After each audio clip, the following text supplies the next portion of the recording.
Job काय बनणार? Tehsildar, collector, IPS? वा. तुम्ही काय करणार आहात? Government job. वा. Very good, very good. All the best. Gen Z पिढीशी आपण संवाद साधता. एवढ्या मोठ्या संख्येनं आपल्या समोर खरं तर ही पिढी आहे आणि खरंच एक वेगळं लेक्चर, कारण विधानसभेत आमदारांना हँडल करता आज विद्यार्थी आहेत आपल्याला. मला वाटतं हा अनुभव कोणत्याही लोकप्रतिनिधीच्या जीवनातील एक अत्यंत मौल्यवान अशी संधी आहे.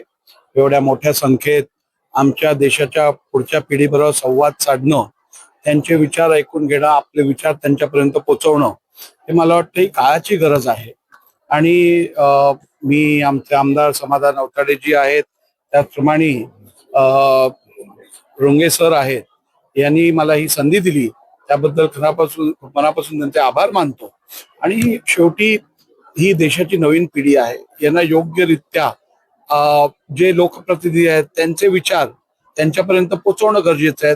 त्यांच्या ज्या आशा अपेक्षा आहेत विद्यार्थ्यांच्या, त्या योग्यरित्या आमच्यापर्यंत पोहोचणं गरजेचं आहे. कारण उद्या विधानसभेत बसून त्यांच्या हिताचे कायदे असतील किंवा त्यांच्या हिताचे जे त्यांच्या अपेक्षा ज्या असतील त्या पूर्ण करण्यासाठी अशा संवादातून खूप मोठा फायदा होतो असं मला वाटतं. संविधानिक पद्धतीची जी काही जबाबदारी आहे, आधुनिक तंत्रज्ञान येण्यासाठी महाराष्ट्रात पाश्चात्य कंट्रीज जातात, जी काही मदत त्यांना आर्थिक सोयी जातात, त्यात वाढ करण्यात येईल. त्या नियमाअटी त्या शिथिकार ही प्रमुख मागणी महाराष्ट्राच्या युवा पिढीची आपल्याकडे. निश्चितपणे युवा पिढीला ज्या वेळेला आम्ही तंत्रज्ञानाबद्दल आवड वाढवण्याचं अपील करतो, त्यावेळेला साहजिक आहे सरकारकडनं पण या संदर्भात त्यांना योग्य सोयी सुविधा प्राप्त करून देणं हे क्रमप्राप्त आहे. येणाऱ्या आताही महाराष्ट्र शासनाकडून परदेशात जाणारे जे विद्यार्थी आहेत किंवा तंत्रज्ञानात अधिक रिसर्च करणारे जे विद्यार्थी आहेत त्यांच्यासाठी सवलती व स्कीम्स आहेत, परंतु ते तळागाळात पोहोचवण्यासाठी जे काय करायला लागेल ते निश्चितपणे मला खात्री आहे शासन करेल. संविधानिक जबाबदाऱ्या संविधानिक पद्धतीने लोकशाहीमध्ये विरोध हा गरजेचा आहे. मात्र दुसऱ्या बाजूला जेनजीचे आंदोलन झालं, ते आंदोलन दडपण्याचा प्रयत्न केला असं काँग्रेसकडून आरोप केला जातो. आज राहुल गांधी नवी दिल्लीच्या पोलीस स्टेशनमध्ये गुन्हा दाखल करा म्हणून बसले होते. सोबत आहे सरकारच्या आपल्या महाराष्ट्राची जेन झी ही महाराष्ट्रासोबत आहे आणि महाराष्ट्रातला प्रत्येक लोकप्रतिनिधी हा महाराष्ट्राच्या उन्नती आणि प्रगतीच्या बरोबर आहे, एवढंच मी सांगू इच्छितो. सर, काल पश्चिम महाराष्ट्राचं अधिवेशन सोलापूरमध्ये झालं भाजपचं, त्यामध्ये पुन्हा ऑपरेशन लोटस, ऑपरेशन टायगरच्या चर्चा झाल्या. समजा परत एकदा एखादा पक्ष फुटला आणि आपल्यापर्यंत अपात्रतेची सुनावणी आली तर ती वेळेत पूर्ण होईल का आणि काय सुनावणी निर्णय काय? सर्वप्रथम मला वाटत नाही भारतीय जनता पार्टीची कुठचीही बैठक कुठचंही ऑपरेशन करण्यासाठी असते आणि त्यामुळे राज्याच्या विकासासाठी, जिल्ह्याच्या विकासासाठी आणि आपल्या विभागाच्या विकासासाठी भारतीय जनता पार्टी बैठका घेत असते.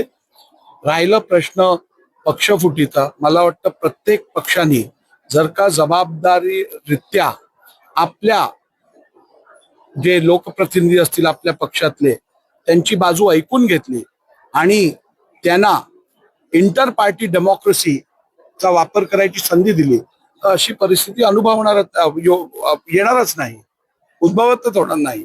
मनुष्यबळातली युवा पिढी ही अत्यंत संवेदनशील आणि जबाबदार युवा पिढी आहे. त्यामुळे मला वाटत नाही भारताच्या युवा पिढीला कोणीही वेगळं अजून काही शिकवायची गरज आहे.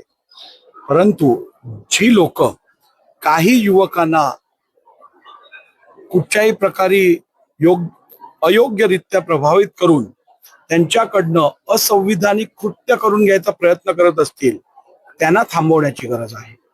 युवा पिढी ही जबाबदार आहे आणि या देशाला या युवा पिढीवरती अभिमान आहे. शेवटी येणाऱ्या भारताला जी अपेक्षा आमची आहे, ज्या दिवसाची आम्ही वाट बघत आहोत की भारत आता 2047 मध्ये संपूर्णपणे विकसित देश होईल आणि 2027 मध्ये आपली अर्थव्यवस्था तिसरी सर्वात मोठी अर्थव्यवस्था होणार आहे. त्याचप्रमाणे भारत हा जगातला सर्वोत्तम देश कोण बनवू शकत असेल तर ही आपल्या समोर बसलेली युवा पिढी करू शकतं. याचा भान प्रत्येक लोकप्रतिनिधीला असायला पाहिजे आणि आहे.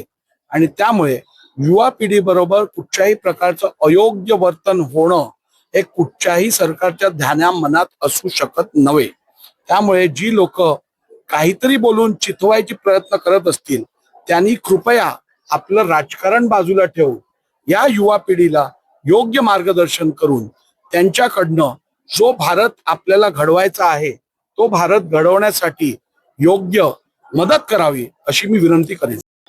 कोणी करून दावे केले मला जातात. वाटतं एक आपण विधिज्ञ आहात, अध्यक्ष आहात, एक राजकारणी किंवा विधिज्ञ म्हणून काय मत असेल? अध्यक्ष म्हणून नाही, विधिज्ञ म्हणून. मी अध्यक्ष आणि लीगल लॉ स्टुडंट असल्यामुळे मला एका गोष्टीचं भान आहे की ज्या वेळेला एखादी मॅटर सब ज्युडिस असते त्यावेळेला त्याच्यावरती भाष्य करणं अयोग्य असतं.